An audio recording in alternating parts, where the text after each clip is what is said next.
Uh, Dimension is a very difficult concept. Every research field you change, and in a new research field, you will encounter a different definition of dimension. And it was very difficult for me when I started my PhD 25 years back to understand what is the definition of dimension. Because every time I used to encounter completely different sense. For an example, in bioinformatics, if you think of a dimension, it is just a new variable, just a new variable, nothing else. But for physicists, uh, for them, it's orthogonal axis. That means x-axis, horizontal, then y-axis, and then z-axis. So it's length, width, and height. That's give you. And then fourth, another perpendicular. So where shall I draw this? Wherever you go. I don't care. But it should be orthogonal to x-axis, y-axis, and the z-axis, all three axes. So there is no space available. So they put a line as if it is somewhere else. But that's how we get the concept of fourth dimension. Then again, fifth dimension, sixth dimension.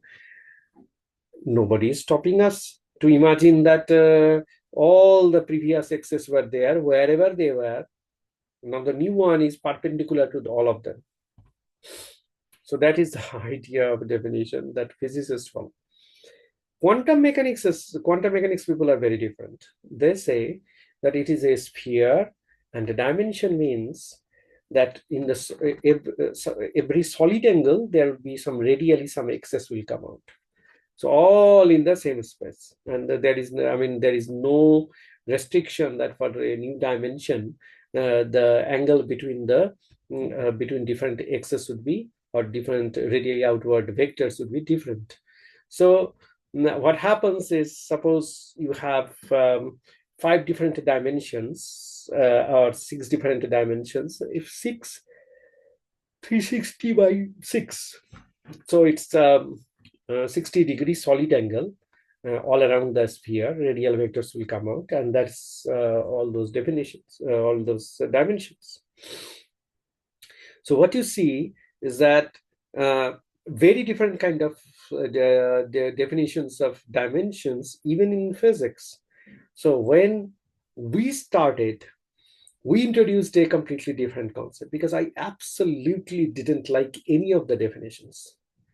So I have a new variable, and that is in another dimension, another variable, another dimension. That is the worst part of it.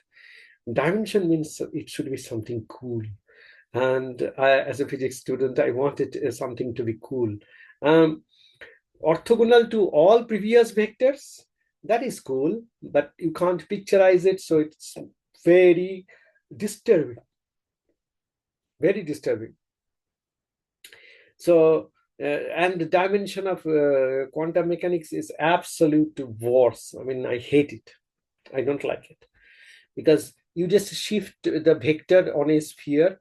It's a real space. Come on. Dimension means it should be something like you can't see it, but you can at least understand that if you go to the new dimension, what will happen. So we came up with a new definition, and that definition was, you are, say, in a plane, and lots of variables are there. Find out the invariants who are not changing. What is invariant? E is equal to mc square. E and m are variables, and c square is the invariant. So similarly, lots of invariants you collect in this plane, whatever it is. Then using that, you conceptualize another plane where, I don't know, we do not have to know. But in that plane, those invariants are there, and you find there is a higher order variability among all those invariants. And you find the invariants again, and you create another plane. Each time you jump from one plane to another plane of higher order invariants, you reach a new dimension. But why is it so important? It is important because you create a network of invariants, and this definition of dimension helps you to understand the origin of the universe. So it allows you to define a network of variables and invariants that constitutes the fundamental core conceptual structure of any phenomenon that you want to understand about the universe. That's why we came up with this dimension. But there is a trick. There is a mathematical relationship. So A transpose is not equal to 0. And how do you find A matrix? That is variation over the volume space of a particular variable. Now the question is, why should I take volume? And that is also not a normal volume, logarithmic space. So I go to logarithm space. So suppose a variable, say rainfall in a particular day in a tropical region.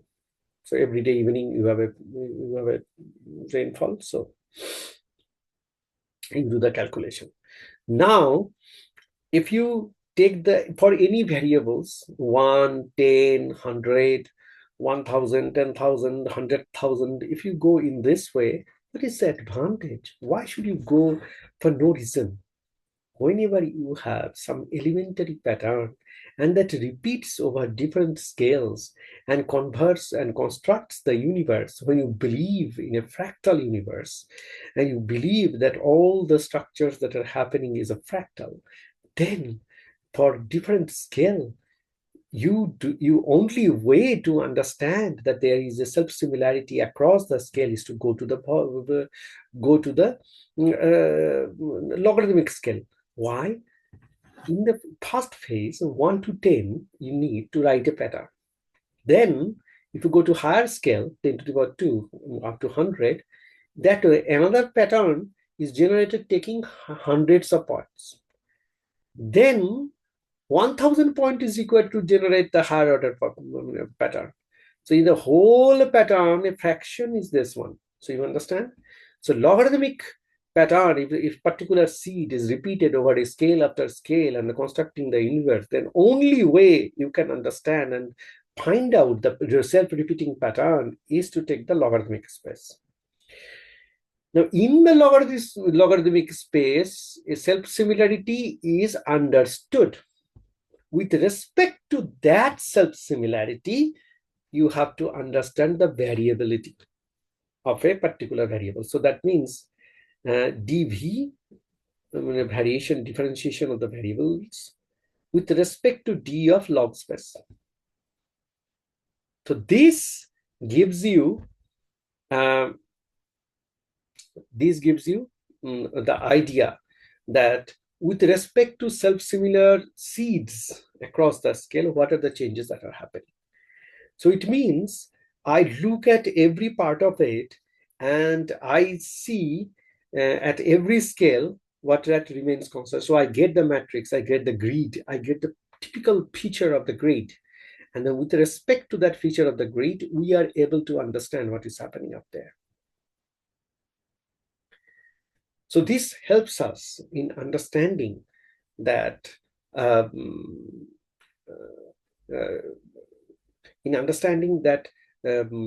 what is the actual change in the variables. Now we do transpose and colon. So that means trace value of a transpose. So that why do we do that? Because we check the orthogonality and then find out when two such tensors are, you take a vectors of this tensor, you take a vector of that tensor and take a product, and along the diagonal, the eigenvector values are written. That means where the change does not happen. So this is a way in the 1950s, 1960s, in solid state physics, in case of torsion and different kind of deformation, this protocol was used. So we took that protocol and implemented it in finding the invariant network. And that's why I gave a new definition of dimensions. So now you see that I wanted to be cool, and what happened to me? I ended up in creating a system that is much, much more complicated than the earlier concepts. So in this particular case, dimension is, is a terrible thing. So it's a mathematical operation by which you find invariant. That is A colon A transpose. A colon A transpose means take the product and find the trace, or the trace elements which does not change. So to find invariant, this is used, the trace of product of tensors. But this invariance, finding the invariance is not enough. What we do is we try to build up a relationship between all different layers of invariance. So the invariant of the future layer is today's variables, and then this philosophy continues. So you see that inherently we are considering that universe is logarithmic, universe is fractal. That's why logarithmic is the only way that also that we can make a journey through it. And we are also considering that orthogonal product of different tensors is giving us, orthogonal product means somehow we are replicating the previous definition of tensors, but in this case it is much more realistic, because if you know your plane, it's enough to find out higher plane. So nobody would tell you that somewhere else unknown universe you go and do it. So that's kind of consistent, and orthogonality helps that there is no cos 90 degrees is equal to 0. So there will be no effect of a particular variable in a particular direction on the particular plane.